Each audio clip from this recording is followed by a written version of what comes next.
Hey, Gabox here. So, EA leaked themselves the release date of Madden 21. So, they put out this official reveal trailer, like live stream reminder for this going on Monday. And of course, we would all know this on Monday anyway. So, well, we'll get some information before the weekend. So, the paragraph. Let's talk about this.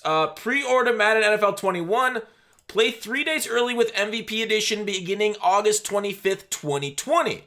Now, this is about a month after Madden 20 came out. So they've had 13 months of development for Madden 21. Now, there's various factors and reasons why they needed 13 months, mainly due to having to work at home because of the coronavirus going around and people trying to be safer there. So, will the extra month provide more quality? Or is it basically just because they struggled to get everything going up for a month and they kind of struggled working at home and getting things going? I think it's more towards the latter, right? We've always wanted, you hear this from a lot of the community, a lot of people out there saying, hey, just take a year off Madden, make it better, fix it, put out a great game, take 2 years, okay? So they decided to take 13 months this time. Sadly, I don't think that extra month really was going to add too much extra polish to the game because of the coronavirus, because of the troubles maybe that they've had dealing with working from home and kind of doing their job that way or transitioning. And I know, like, it's a tech company. They have tech issues and, like, all their stuff is online anyways. Your developers work online. You can't just communicate with the Zoom meeting, screen share, all that good stuff. But, like, you never know what's lost in an office, right? Going over to people's desks, dealing with problems. So we've talked about this before. It is sucky to see that we're going to have to spend another month on Madden 20 dealing with all those issues. Spec catching now is taking over, you know, the 7-man blitzes, the near close, I-form, stretch spam, all that stuff is going to happen for another month of our lives. I was really looking for Madden 21. I honestly hope this is a mistake. I honestly hope the person who put together this paragraph fucked up and it's actually July 25th. But just know 3 days early with MVP Edition, that means the real game launches on the 28th. And then EA Access is generally 5 days before the MVP edition anyway, so that's August 20th is generally when you get your hands onto it. Now, there might be a beta. They haven't said anything. I'm sure we'll find out a lot of this stuff on the 1st. Like you said, they're doing a live stream at 10 a.m. Eastern, so tune in for that. Sorry, West Coast people. You get fucked. You get an early-ass schedule. Crack of dawn. Maybe, well, I guess dawn's a little earlier now. Off the subject. So, Madden 21 coming out on August 20th. I do hope it's more polished. I hope, like, we'll go through some of the features they talk about here, but I really do hope the extra month does help them fix a lot of the bugs, a lot of the balance issues that we've seen in Madden over the year, but I won't believe anything until I see it, okay? I'll judge the quality of the product based off that. But what's interesting in the description, they provide more information about 21 on what they've kind of focused on. Go all out, and all out is capitalized. I feel like that's a hint. All out must mean something. Now, what could that mean? Anything. Whether it's like full-on sprinting, or I don't know what would all out even refer to. Let me know in the comments. What do you think all out capitalized means? Do you think they just fucked that up too? They just accidentally capitalized the first 3 letters of a sentence, or words of the sentence. Regardless, in Madden 21 with innovative gameplay mechanics, corporate speak, that offer advanced levels of control and inspire creativity on both sides of the ball. Feel all-out control with new user stick skill ball carrier system. I just was talking about how the ball carrier and the stick. Now, I don't know if that video's launched yet. It might not have been. I don't know. No, yeah. That one hasn't launched yet. Stick skill ball carrier system. Now, the best part about Madden 20 was the stick. Was how good your ball carrier felt in your hand. Now, they're saying they made it better. They touched it. The one thing that they did well for Madden 20, which was allow the ball carrier to feel smooth, they went ahead and touched it some more. Let's just say they needed to focus on other things first, man. The greatest part about the addition to Madden 20, they touched it for 21. I'm a little sad, but okay, maybe they made it better. I really hope they made it better. Maybe everybody feels like human joystick now. That would be kind of crazy.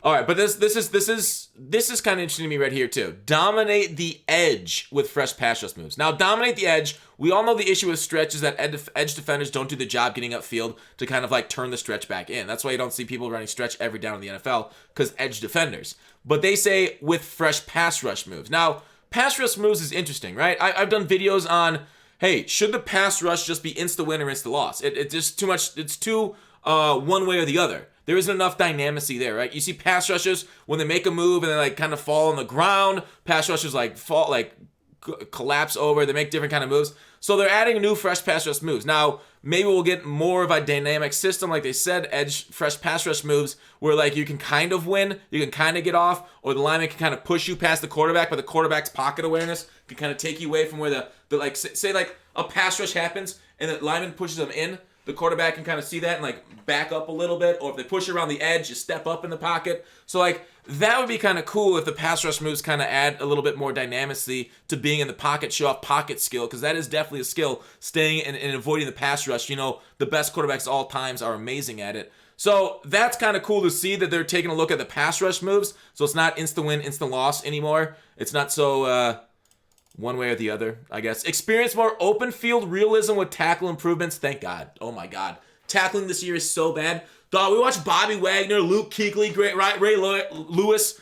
They just like run right in front of their face. And the guy like, we're like, huh? Oh. Like they were fucking high or something. Like just like, huh, just went past me. Darn. I guess I'm done now. And like, cause like they just can't move. It's like fucking Mack trucks out there. Like the linebackers or corners or anything like that just saw my Night Train lane. Like go that way, then they just move the joystick, and then Night Train lane as the computer's like, huh? Oh, cool, dude. So hopefully tackling improvements doesn't just like straight up bring back the cone, but allows you a little bit more control with your tackler, with your ball, with your defender, to kind of like get in front of the ball carrier, kind of like, you know, make that reach tackle, that arm tackle, or drive through the player. Like arm tackle to slow him down and get broken, whatever. That happens, but it kind of like go through the player, get your head out in front, and actually make a nice square up tackle, and you know, field realism, open field realism. So if they say, I mean, it's kind of cool they label it stick skill ball carrier system, right? I want stick skill to matter, and it does matter this year. It's just a little bit too slanted towards like kind of like bad tackling. So if the defense can have some stick skill, and as opposed to like just like kind of being put on skates and hopefully they make a tackle, I like it. I like that a lot. They're bringing more skill-based stuff to this game. A lot of skill-based mechanics are important. And then have more fun with user-controlled celebrations. I don't give a fuck. That's the dumbest shit ever. The fact that that's in their marketing, the fact that they're marketing this, hopefully means that they've tuned up a lot of things. There's no other things to market, right? Right? Like they can't market, hey, guess what? Swerve catching's out of the game. Like that's something that they talk about on the live stream, but they wouldn't put it on like their big banner for marketing, right? The back of the box features. Like user celebrations is something that like oh great, Fortnite, love it. Kids will buy it. All right, the more like hardcore gamers, we're looking for shit like, hey, how do run fits work? How do pursuit work? Does play rec matter? Does play action blocking now work? Like those are the kind of things that us gamers that actually play the game a lot hardcore into it, that care about NFL football and realism, that's what we're looking for. User-controlled celebrations, don't care, right? Do celebrations, do I care about FIFA more because of their cool celebrations after they can dab after fucking goals and insult their opponents? No, I don't give a shit, right? It's the dumbest shit I've ever seen in my life. But guess what? People might buy the product for that. So hopefully they didn't spend too much time on that and they really did tune the gameplay. But that's kind of what I'm most excited for. Least excited for is them pushing back the product, but that's understandable. It's just disappointing. But the other stuff, I'm looking forward to Monday. Hope they'll go more in depth in that stuff, and we'll cover that later. But there it is. The launch date of Madden 20 based off this little leak from them. I had to go to the cache. I don't know if you guys can see this above. I had to go to the cache version of it because in their real one, they deleted it, right? They deleted it in their actual one. So like if you go to their reveal trailer, it won't be there because they cleared it. But you had to go to like that's why I was showing the web address. I got to go to the user cache or whatever it was, and then that's how I found it. So there you go. Hopefully you enjoyed the video. Like if you liked it, dislike if you didn't. But thanks for watching Call to Action. I'll see you tomorrow.